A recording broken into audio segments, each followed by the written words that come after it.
Hello, কেমন আছো সবাই? আমি তো খুব ভালো আছি। আগের দিনের রেসিপিটা কেমন লেগেছে সেটা অবশ্যই জানাতে ভুলো না।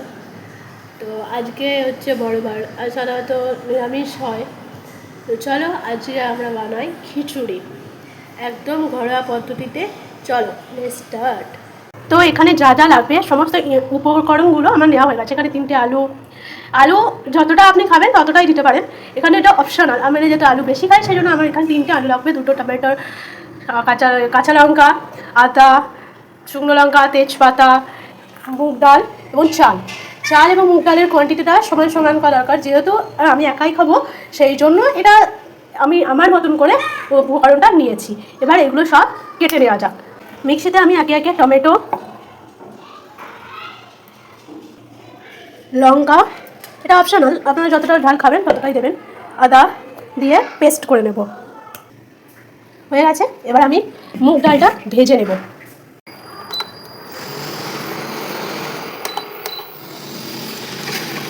মুগ ডালটা হতে থাক, আমি ততক্ষণে জিনিসগুলো নিয়ে চলে আসি।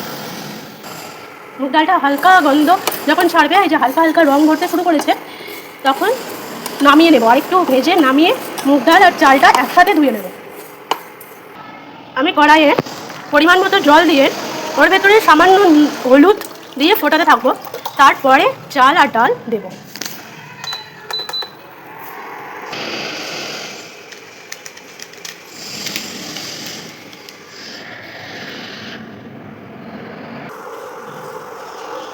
এটা হতে থাকুক। আমি এখানে মশলাটা কষিয়ে দেবো যাতে তাড়াতাড়ি হয়ে যায়, যেহেতু আমার ইন্ডাকশন সেজন্য একটা নামিয়ে আর একটা করতে হয়। আশেপাশে খুব আওয়াজ হচ্ছে, সেগুলো অ্যাভয়েড করুন, এখানে বিল্ডিংয়ের কাজ চলছে যেহেতু, সেই জন্য এই আওয়াজটা হচ্ছে। ফার্স্টে তেল দেবো কিছুটা, তেলটা ভালো করে গরম হোক।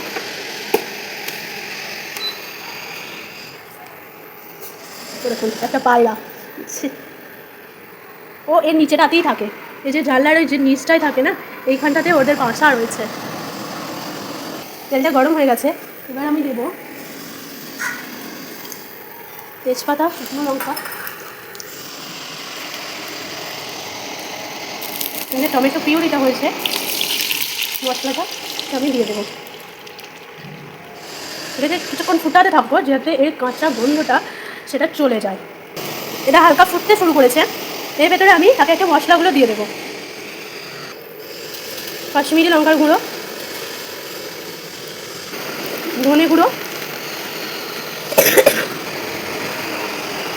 আর কিছুই দেবো না এতে।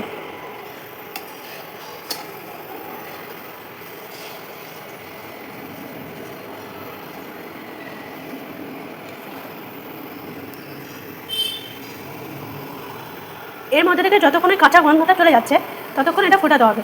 আর একটা কথা, এখানে আমার জলের কোয়ান্টিটিটা অনেকটা হয়ে গেছে, সেই জন্য আমাকে এতক্ষণ ধরে ফোটাতে হচ্ছে। পরিমাণটা কম দেবে, যেহেতু আমি মশলা করার সময় জলটা বেশি পড়ে গেছিলো। হলুদ ফোটানোর জলে আমি চাল, ডাল আর আলু দিয়ে দিয়েছি।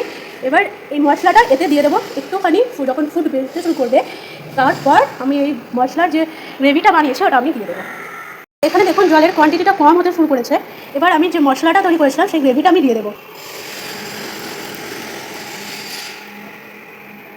দেখুন কালারটা ঠিক এই রকম এসছে। মাঝে মাঝে একটু নাড়াচাড়া দেবেন যাতে তলায় ধরে না যায়। আর যে গ্যাসের দমটা সেটা আপনারা কমিয়ে দেবেন। এটা খানিকক্ষণ হতে থাকুক। আপনারা এখানে নুনটা একটু খেয়ে দেখবেন নুনটা কেমন হচ্ছে।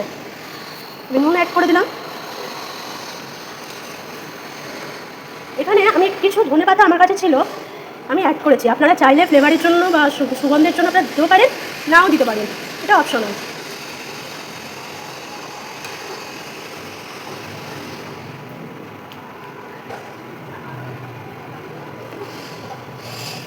সবার শেষে আমি ঘি আর গরম মশলা দিয়ে নামিয়ে নেব। এটা এখন আর একটু হবে, যতক্ষণ এটা এঁটে যাচ্ছে বা একটু আটটা আটটা ভাব আসছে ততক্ষণ এটা হতে থাকবে।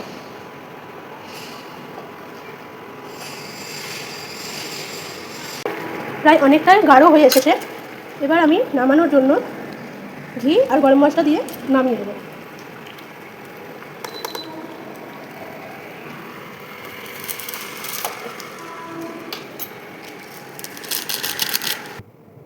ঘি আর গরম মশলা পড়ে গেছে, এবার আমি একটু নাড়ি চালিয়ে দেবো।